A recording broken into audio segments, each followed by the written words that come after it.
Ndabahaye ikaze muri kino cigwa. Ni cigwa kiri mu rwarukurikirane rw'inyigisho Itara. Ni Asher Niyonizigiye.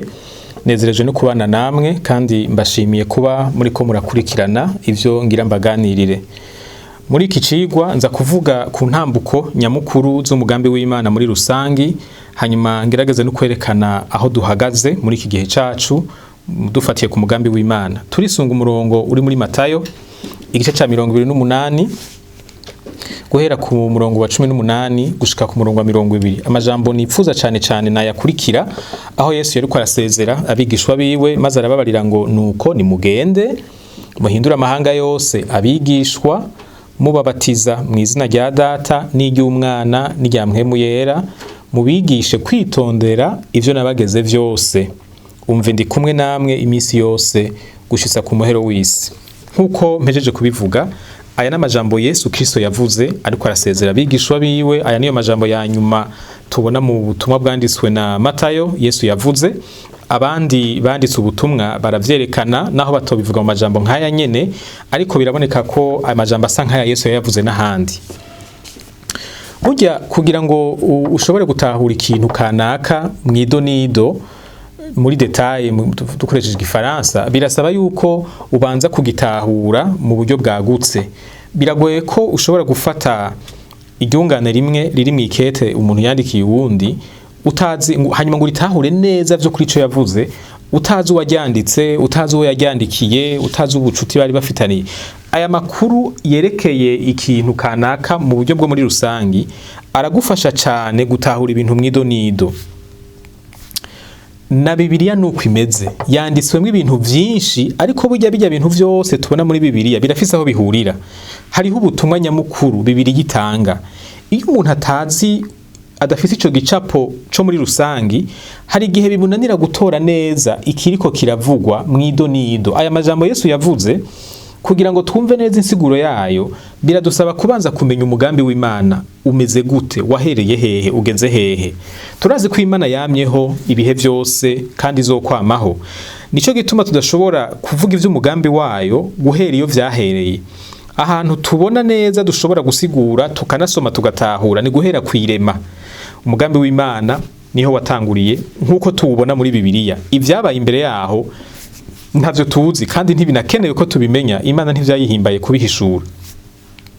Bibiliya irimwo umugambi w'Imana, irimwo iragaragaza ico Imana iriko irakora, ingene ico kintu iriko irakora cagiye kiraca ku ntambuko zitandukanye naho kigeze uyu munsi. Rero aha turi hariho ukuntu hahwanye n'umugambi w'Imana. Turi mu gihe kanaka mu mugambi wayo. None rero kugira ngo dutahure neza ivyo turimwo, wanashaka kugira ngo tunamenye ico Imana twiteze ko ubu biroroha iyo dufise iki gicapo kinini c'umugambi w'Imana. Ivyo tugize iminsi twigira hamwe kubijanye n'igituma ikibi kiri mw'isi kandi Yesu yaranesheje, navyo nyene murabona ko bifise aho bihuriye n'umugambi w'Imana. Vyose biradufasha gutahura rero igituma ibintu bimeze uko bimeze. Muri rusangi umugambi w'Imana ugizwe n'intambuko zine. Abahinga baragerageje kubushira mu ntambuko zoroshe gufata. Hariho zine nyamukuru, naho umuntu ashobora kumbure gufata intambuko imwe akayimanyuramwo izindi zibiri, ivyo nibi birasanzwe. Ariko muri rusangi umuntu afashe mu buryo bwagutse twofata intambuko zine. Intambuko ya mbere ni irema hamwe n'umuzo w'icaha mu vyaremwe. Ivyo tubibona mu bice vya mbere vy'igitabo c'Itanguriro. Imana yaremye ibiriho vyose, ivyo tubona n'ivyo tutabona, ivyo tuzi n'ivyo tutazi, maze icirema abantu babiri kugira ngo babiganze, ibaha n'ububasha bwo kurondoka kugira ngo bakwire hirya no hino kw'isi. Mu nyuma yaho turabona abantu Imana yaremye bagararije mu gice ca gatatu c'Itanguriro, maze icaha cinjira mw'isi. Kimaze kwinjira gikwega ikibi, Imana iravuma isi kubera icaha gikozwe. Haraba n'inkurikizi imbere ku buzima bw'abantu Adamu na Eva, ku buzima bw'ivyaremwe n'ibindi n'ibindi. Icaha kimaze kwinjira mw'isi, tubona kibandanya kigwira, ciha inkumbi, kugeza naho abantu bahindutse abantu babi cane mu gihe ca Nowa, bagakora ikibi cinshi guhera mu gitondo gushika mw'ijoro, bakama muri ivyo kugeza naho Imana ifata ingingo yo kubahana, igasigaza gusa umuryango wa Nowa. iyi rero niyo ntambuko ya mbere, irema n'umuzo w'icaha n'ibindi byose vyaje vyihetse ku caha. Intambuko ya kabiri niyo no kwita umugambi w'agakiza, igahera kuri Aburahamu, igihe Imana yavuga ko biciye mu isezerano yahaye Aburahamu ko ifise umugambi wo kuzohezagira amahanga yose yo mw'isi biciye muri Aburahamu. Imana yahagurukije Aburahamu kugira ngo imukure mu ihanga, iryo hanga irikoreshe igimenyekanishe ko riyimenye, maze ribe nk'umuco waka mw'isi, bituma yandi mahanga akwegwa naryo, maze ashobore kumenya Imana. Hanyuma mu nyuma Imana yari yategekanije yuko izocisha Mesiya muri iryo hanga, maze Mesiya akazana agakiza ku bantu bose. Mu yandi majambo, nk'uko Paulo yabisobanuye mu cete yandikiye Abagalatiya, uriya muhezagiro Imana yasezeraniye amahanga yose biciye muri Aburahamu, yawushikije biciye muri Yesu Kristo mu gupfa, urupfu rwatumye abantu bo mu mahanga yose bashobora kuba inshuti z'Imana. Umuhezagiro w'amahanga Imana yasezeranye icishije muri Aburahamu, yawushikije ikoresheje Yesu Kristo biciye mu gakiza. Iyo ni intambuko ya kabiri. Intambuko ya gatatu ihera ku rupfu n'izuka vya Yesu, niyo nita igihe c'ishengero. Ico gihe nico natwe turimo. Yesu amaze gupfa, haciye haboneka abantu bamwizera bava mu mwoko atandukanye, bava mu bihugu bitandukanye, kandi n'ubu habandanya haboneka bashasha. Iki gihe rero ni gihe aho agakiza kabonerwa muri Kristo Yesu. Kiratandukanye n'igihe c'imbere. Ubu ntibidusaba kuja Yerusalemu kugira imigenzo y'ikiyuda kugira ngo twemerwe n'Imana. Bidusaba kwemera Yesu Kristo nk'umwami n'umukiza w'ubugingo bwacu, maze tukanemera kugendera mu ijambo ryiwe, tukarongorwa na mpwemu yera. Nico gihe turimo. Muri iki gihe rero hari ibintu Imana iri kwirakora. Imana iri kwirimenyekanisha ku isi biciye mu bikorwa vyo gushikana ubutumwa mu bice bitandukanye vy'isi, nk'uko twabibonye Yesu yabitumye intumwa ziwe kwigisha amahanga, kuyahindura abigishwa. Ariko kandi iki ni naco gihe aho abizera Yesu abasaba kuba umunyu n'umuco. No kuvuga n'igihe aho dusabwa kugaragaza ivyiza biva mu gakiza. N'igihe aho kubaho kwacu mw'isi gukwiye gutuma ubuzima bumera neza kurusha, nka kurya ahantu hari umunyu ivyo kurya biryoha kurusha uko vyari bimeze. Iki n'igihe ukubaho kwacu nk'abakristo gutegerezwa gutuma ibihugu turimwo bironka ivyiza biturutse ku Mana biciye muri twebwe, natwe tukavyigisha ibihugu vyacu. Sinzi ko mwumvise neza ingene Yesu yatumye abigishwa.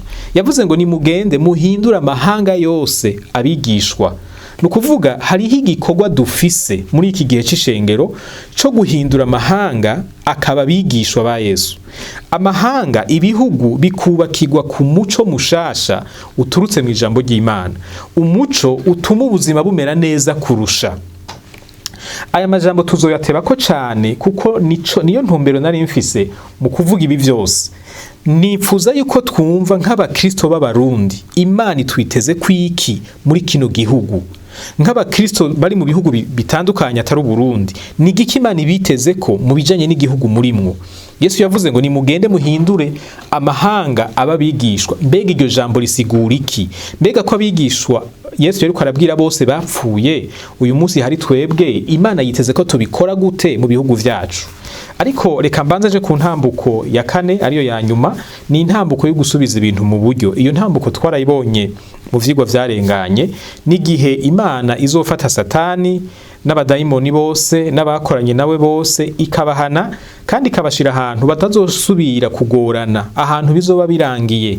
N'igihe ikibi, icaha, ingwara, ubumuga, intambara, ububeshi, akarenganyo, ubusuma, vya bibi vyose tubona mw'isi bizokugwaho ubutakigaruka, maze abantu b'Imana bakaba mu buzima bw'umunezero ibihe bitazoshira. Muri ico gihe inganji y'Imana izokwiganza kw'isi, kandi nta kibi kizoba kivanganye nayo, kuko se kibi ntazoba kihari, n'abamuyoboka ntibazoba bakihari, kandi aho bazoba bari nta bubasha bwo kuza konona bazoba bagifise. Ico gihe rero ntituragishikako, ariko kandi niyo tuja kubona Imana yarazanye umugambi wayo ikawushikana kugeza uyu munsi, nta nkeka n'inyi ntambuko isigaye Imana izoyirangura neza nk'uko yabiteguye. Mwibuke ni Imana ifise ububasha bwose, kuvuga ko ni Imana ishoboye gukora ikintu cose ihisemwo gukora. Icidakora ni ikidashatse gukora gusa, mugabo icashatse gukora cose iragikora. None rero kino gihe turimwo ni gihe c'ishengero. Nico gituma ari vyiza gose ko umukristo wese, kuwizera wese agira umuryango abarizwamo twita ishengero, kuko iki gihe Imana ikorera mu ishengero ryayo. Turashobora gukora ibikorwa bitandukanye mu buzima bwacu bwa misi yose, ariko turakeneye umuryango wabo dusangiye ukwizera, kuko aho niho Imana yekipa iha abantu bayo ivyo bakeneye kugira ngo nabo bahaguruke bakore igikorwa bahamagariwe mu bisata bitandukanye vy'ubuzima bw'ibihugu vyabo. Imana hari ibintu twiteze ko muri kino gihe, ntituri ngaha nk'abarorerezi, tuhari nk'abari mu mugambi w'Imana, nk'abaje kugira ngo nabo bakorane n'Imana mu gushitsa ivyo Imana ishaka. Ivyo bintu Imana twiteze ko nibihe? Mbega Imana ishaka ko dukora iki muri iki gihe turimwo, arico nisi gihe c'ishengero? Ico kibazo tuzogifatira umwanya ukwiye, twige twitonze ico Imana itwiteze ko muri kino gihe c'umugambi wayo, kuri ino ntambuko umugambi wayo ugezeko. Mu vyigwa bikurikira tuzobigarukako, duheze tubiganire.